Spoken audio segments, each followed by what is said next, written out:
नूर हक शम्मी इलाही को बुझा सकता है, नूर हक शम्मी इलाही को बुझा सकता है कौन, जिसका हमी वो खुदा उसे मिटा सकता है कौन, उसे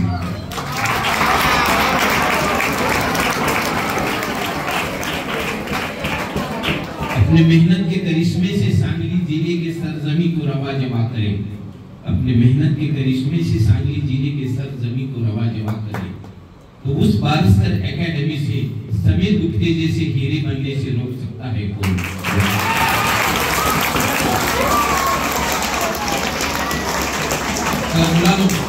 की आजचं जे व्यक्तिमत्व तुमच्या समोर आहे, तर हे तुम्ही सरांना इथं पाहिले, तर सरांच्या जर क्लिनिक मध्ये तुम्ही गेला तर सरांना भेटायला 1.5 ते 2 तास वी हॅव टू वेट, इतकी क्राउड असते।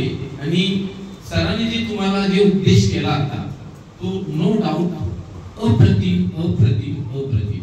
माझ्या आतापर्यंत मी एक व्याख्यात असूनही व्याख्याता कोण चांगला म्हणतो, जो दुसऱ्याची व्याख्यानं लक्षपूर्वक ऐकतो, तर हे लक्षपूर्वक मी ऐकलं।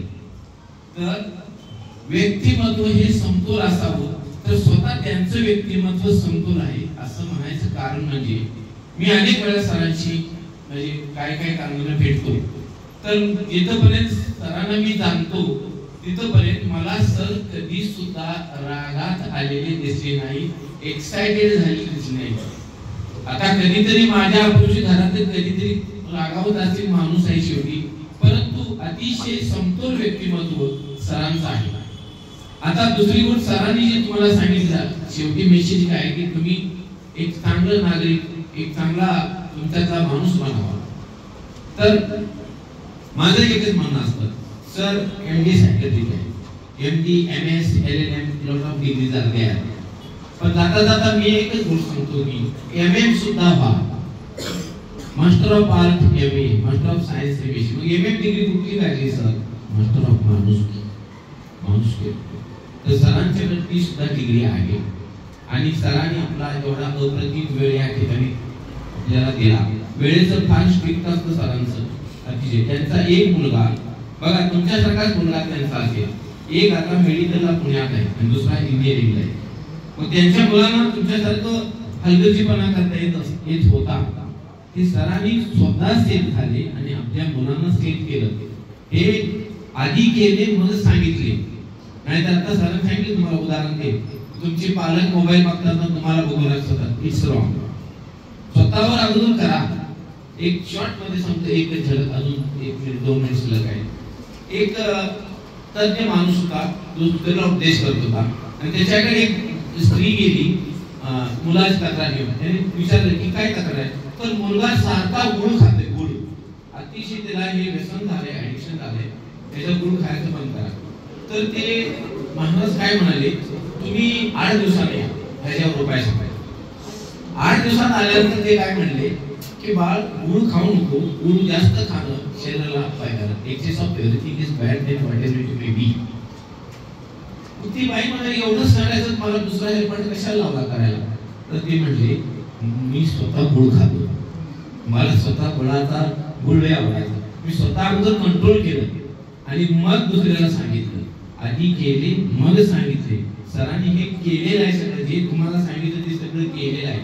म्हणून त्यांच्या आजच्या व्याख्यानाचा एवढाच मेसेज घ्या, जे सरांनी सांगितले ते नुसतं ऐकून नळे फुंकले सोनारे इकडून तिकडे गेले वारे नको, ते आत्मसात करा, त्याचं इम्प्लिमेंटेशन करा आणि तुमच्याच फायद्यासाठी आहे अशी निरनिराळ्या व्याख्यानं सरांनी सांगितले। कारण आता तुमच्या शंका ज्या आहेत त्या शंकांचं निरसन करण्यासाठी sir he is able to do it, पण त्यांच्याकडे वेळ नाही आणि याच्यापेक्षा उत्कृष्ट त्यांचं फील्ड आहे अंधश्रद्धा निर्मूलन समिती, त्यांचा आपण एकदा इथं व्याख्यान ठेवूया आणि त्याद्वारे तुमच्या सगळ्या शंकांचं निरसन आणि तुमच्या त्या आवडत्या आहेत।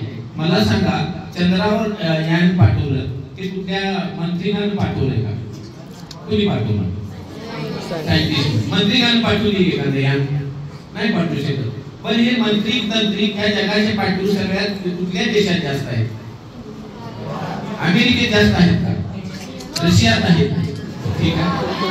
तर हे थोडं आपल्या देशात वगैरे काहीतरी आहे, ठीक आहे, आपण नंतर एक्सप्लेन करू आणि सरांनी इथे येऊन आमच्या विनंतीला मान देऊन अत्यंत अप्रतिम अमूल्य असं मार्गदर्शन केलं, त्याबद्दल तुमच्या सर्वांतर्फे तुमच्या महाराष्ट्रीय सतशः आभार, सतशः आभार, सतशः आभार. Thank you sir, thank you sir, thank you कार्यक्रम सरांनी मार्गदर्शन केलं. सरांचं महाराष्ट्र अकॅडमी खूप कौतुक. आणि सरांनी जे मुद्दे सांगितले ते खूप महत्त्वाचे होते. मुलांच्या शंका अजून तशाच तयार आहेत बऱ्याच. सरांनी सांगितल्याप्रमाणे सर मी नक्कीच आज सुद्धा म्हणून तुम्ही जे म्हणताय त्या संदर्भात एक सेशन ठेवेल. ही मुलं खूप ऍडिक्टेड आहेत त्या गोष्टीशी. आणि मोबाईल स्वतः सर एमडी आहेत, एमडी डॉक्टर आहेत. आणि यातले बऱ्याच जणांचं सर ते स्वप्न आहे की I want to be doctor in the future, they want to just crack the NEET. आणि यातले बरेच अशी मुलं आहेत की अबोव 90 असलेले, जवळजवळ अर्धी क्राऊड आमची अबोव 90 आहे. बरेच सिन्सिअर स्टुडंट आहेत, they are taking also efforts.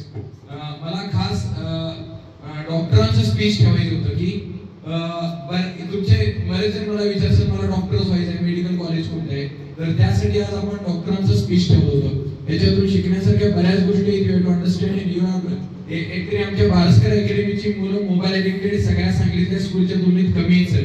हे मी अभिमानानं सांगतो की बरीच 10वीच्या तरी ॲडिक्टेड असायचा संबंधच खूप कमी येतो. सकाळी 8 ते रात्री 8 पर्यंत इथंच असतात, फक्त घरी झोपायला जातात.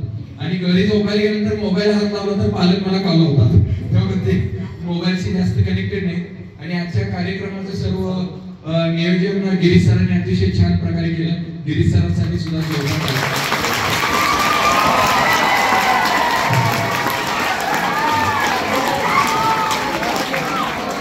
येस.